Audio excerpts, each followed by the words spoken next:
देशाच्या निवडणुकीचा आज एक्झिट पोल समोर आलेला आहे. त्यानुसार एनडीए पक्षाचा मोठा विजय त्या ठिकाणी सगळ्या न्यूज चॅनलवरती दाखवलेला आपल्याला पाहायला मिळत आहे. त्यानुसार आपल्याबरोबर हे सगळे महायुतीचे कार्यकर्ते आहेत ज्यांनी या निवडणुकीमध्ये दिवसरात्र काम केलेलं आहे आणि त्याचसोबतच ह्या पोल नंतर त्यांची काय प्रतिक्रिया आहे आणि कशा पद्धतीत हा पोल हा आकडे जाऊ शकले याची माहिती आपण त्यांच्याकडनं घेणार आहोत. त्यासोबत आपण पाहू शकतो की या ठिकाणी पुण्यात महायुतीच्या वतीने प्रामुख्याने मंदार जोशी यांच्या वतीने मॅचेस भरवण्यात आले होते आणि त्याच निमित्ताने हे सगळे कार्यकर्ते एकत्र आलेले आहेत. काय सांगाल एकूणच जो आजचा जो पोल आलेला आहे, आजचा जो आकडे दिसलेले आहेत त्या अपेक्षापेक्षा कुठेतरी पुढे गेलेले आहेत. जिथे 200 आणि 250 कमी 200 आणि 250च्या आकड्यावरती सगळे समाधानी मानत होते नरेंद्र मोदीला, ते कुठेतरी आता 300 पार गेलेले आहेत. 400 नाही पण 377 किंवा 360 असं सगळीकडे वर्तवलं जात आहे. खरंच असे आकडे होऊ शकतील का? नाही, आपण तर बघताय अपेक्षितच होतं, पण आमच्यासाठी अनपेक्षित आहे. हा पोल चुकीचाच आहे. नक्कीच 400 पार होणार आहे. आपण बघतोय मोदीजींच्या विकासाच्या नेतृत्वाखाली आणि एनडीएच्या सर्व घटक पक्षांनी एकत्रितरित्या शिवसेना, राष्ट्रवादी काँग्रेस, आरपीआय सर्व घटक पक्षांनी एकत्रित येऊन देशभर या ठिकाणी प्रचार केला होता आणि मोदीजींच्या विकासातला जो विकसित भारताचा जो मुद्दा आहे, भारतासाठी जे ठोस निर्णय आहेत त्यामध्ये मग सर्व जाती धर्मियांनी एकत्रित येऊन मोदींच्या पाठीशी उभं राहायचं ठरवलं होतं. आणि मी म्हणतो तसं की एक्झिट पोल हा फारसा चुकीचा नाहीये, परंतु फारसा बरोबर नक्कीच या ठिकाणी एनडीए 400 पार नक्कीच करणार आणि हा अबकी बार मोदी सरकार अबकी बार 400 पार. शिवसेनेच्या वतीने आपण थांबले, पण शिवसेनेला जागा खूप कमी दाखवलेली आहे. 6 ते 7 जागा फक्त शिवसेनेच्या एक्झिट पोल नुसार दिसत आहे. त्यानुसार शिवसेनेने तशी 18 ते 19 जागा लढवल्याच्यावर मोठी संख्या होती. मात्र कुठेतरी हा एनडीए मध्येच किंवा महायुतीमध्ये शिवसेनेला फटका आहे. शिवसेनेला फटका असं म्हणता येणार नाही, कारण की आम्ही महायुती म्हणून सगळीकडे लढलोय, पर्टिक्युलर एक पक्ष म्हणून लढलो नाहीये. आणि हा फक्त आत्ताचा एक्झिट पोल आहे. खरा निकाल आमच्या शिवसेनेचे पण किती येतील हे आपण 4 तारखेलाच निकाल बघू. आम्हाला एनडीए कडनं महायुतीकडनं 100% खात्री आहे गुलाल आमचाच राहणार आहे आणि आम्ही 400 पार नक्की करू. आपण काय सांगाल कुठून आलेत? राष्ट्रवादीच्या वतीने जर बघितलं तर 0 जागा बऱ्यापैकी दाखवलेल्या आहेत, काही ठिकाणी 2 जागा दाखवलेल्या आहेत. मात्र मोठा फटका असेल तरी गुलालाचा विजय जर झालाच तर तुम्हाला साजरा करावा लागेल. काय भावना असतील? कसं आहे, इलेक्शन संपला, आज शेवटचा टप्पा झाला आणि 1 जून ते 3 जून फक्त हे एक्झिट पोल जे आहे ना, हे मनोरंजनाचं काम करते. हा काही निकाल नाहीये, फक्त लोकांचं मनोरंजन करण्याचं काम करत आहे.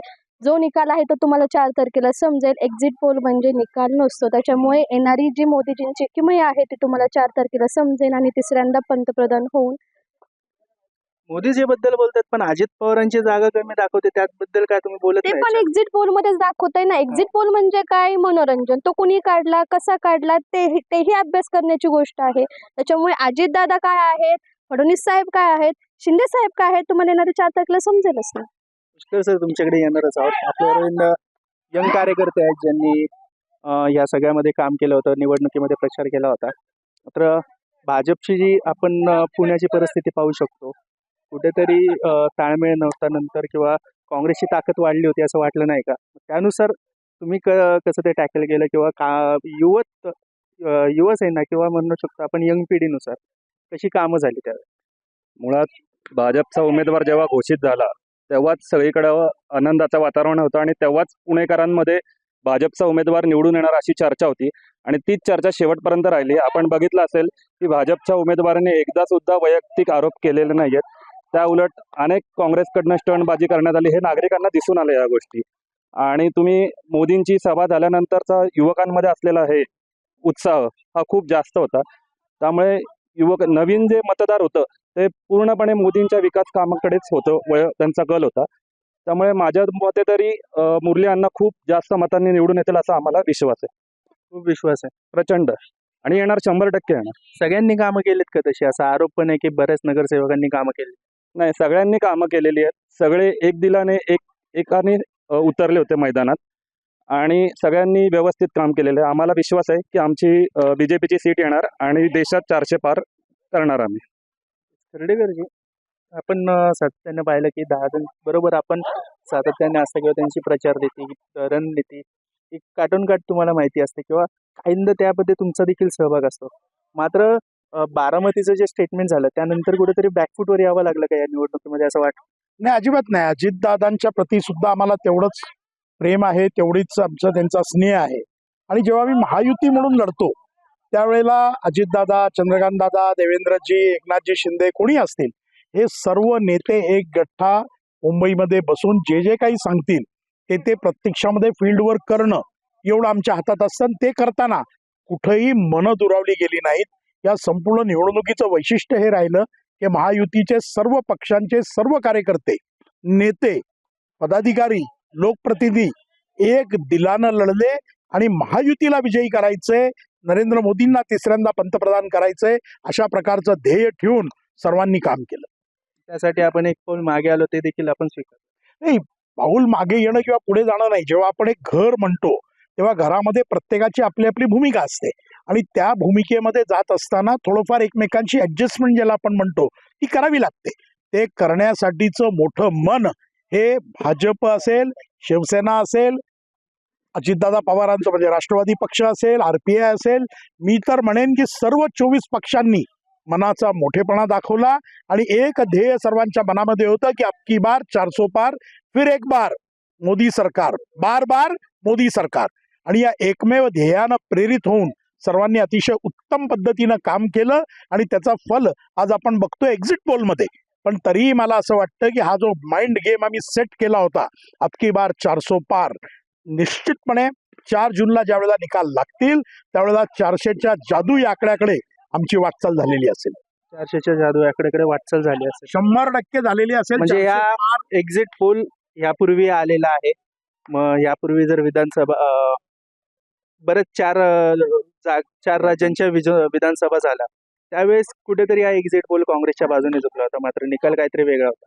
अशी काय अपेक्षा किंवा अशी काही शक्यता होऊ शकते? ते तर आता मी सांगतोच आहे आपल्याला की म्हणूनच की आता जे 350, 368, 375 असे आकडे येत आहेत ते 400च्या पुढे जातील.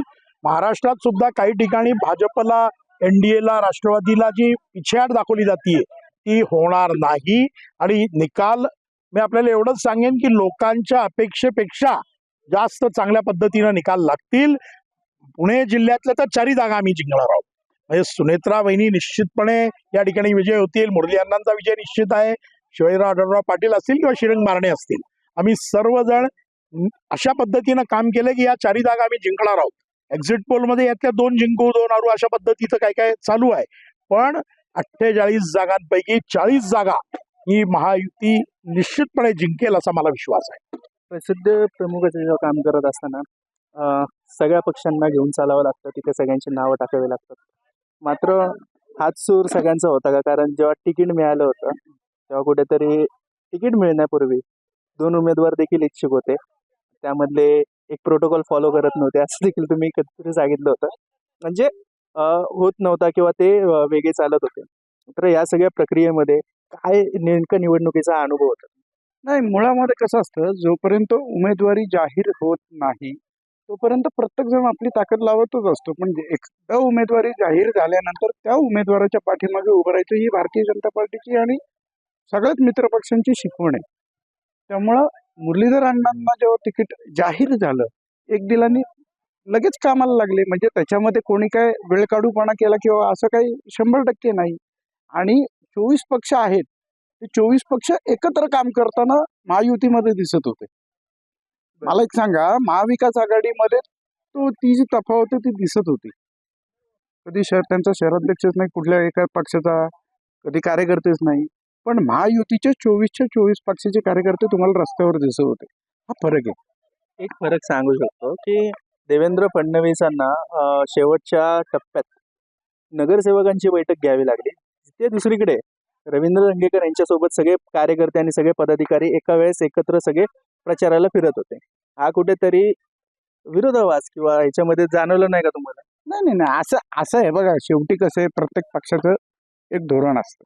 देवेंद्रजींनी ती जी बैठक घेतली ती आढावा घेण्यासाठी घेतली होती. त्याच्यात काय असं वेगळं काय नव्हतं. मी त्या बैठकीला नव्हतं, पण जे काय ऐकायला मिळालं ते आढावा बैठक होती. काम कसं चाललेलं आहे, कुठपर्यंत आलेलं आहे याचं तो आढावा होता. याच्यापेक्षा वेगळं काही नव्हतं. आणि तुम्ही जे आता उमेदवारांचं नाव घेतलं, त्यांच्या बरोबर कार्यकर्त्यांपेक्षा ठेकेदार किती होते एवढं फक्त बघा एकदा तुम्ही.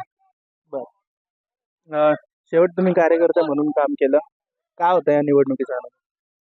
या निवडणुकीचा जो अनुभव आहे त्याच्यामध्ये माझ्या म्हणजे जे काय आम्ही काम केलं ह्याच्यामध्ये महायुती जी आहे ही 100% त्या ठिकाणी 400 पार जाईल असं सर्वसामान्य नागरिकांचं सुद्धा म्हणणं आहे. या ठिकाणी मोदीजींवर पूर्ण विश्वास हा सगळ्या सर्वसामान्य लोकांनी सगळ्यांनी टाकलेला आहे. आणि आमच्या राष्ट्रवादी काँग्रेसच्या ज्या काही जागा असतील त्यातमध्ये सर्वात महत्त्वाची जागा म्हणजे बारामतीची आहे. त्याचं देशाकडे लक्ष लागलेलं आहे. त्या जागेवरचा निकाल हा आम्ही 100% ही जागा सुनेत्राताई पवार ह्या 1 ते 1.5 लाख मतांनी 100% निवडून येतील असा आम्हाला पूर्ण विश्वास आहे. त्याच्यामध्ये आम्ही भारतीय जनता पार्टी जी आहे त्याला आम्ही फार महत्त्व त्यांनी आमच्यासाठी फार त्या ठिकाणी मेहनत सुद्धा घेतलेली आहे आणि त्याच्यामुळे आमचा विश्वास 100% होईल. खूप धन्यवाद. आपण एकूणच महायुतीच्या सगळ्या पदाधिकारी आणि सगळ्या कार्यकर्ते सर्व पक्षांच्या कार्यकर्त्यांसोबत बातचीत केलेली आहे. एनडीए एक्झिट पोलनुसार आकडा ते वन साइडेड सत्ता स्थापन करत आहे असं सगळ्या बातम्यांमध्ये आणि सगळ्या पोल्समध्ये आपल्याला पाहायला मिळत आहे. मात्र हा फक्त पोल्स आहे, खरा निकाल अजून येणं बाकी आहे आणि अजूनही आकडे वाढू शकतात अशी अपेक्षा या सगळ्या कार्यकर्त्यांनी व्यक्त केलेली आहे. मात्र खरा आकडा काय असेल आणि या विरोधात महाविकास आघाडीच्या कार्यकर्त्यांची काय प्रतिक्रिया असेल हे पाहणं आता महत्त्वाचं असेल. पुण्याहून मी आदित्य पवार, महाराष्ट्र.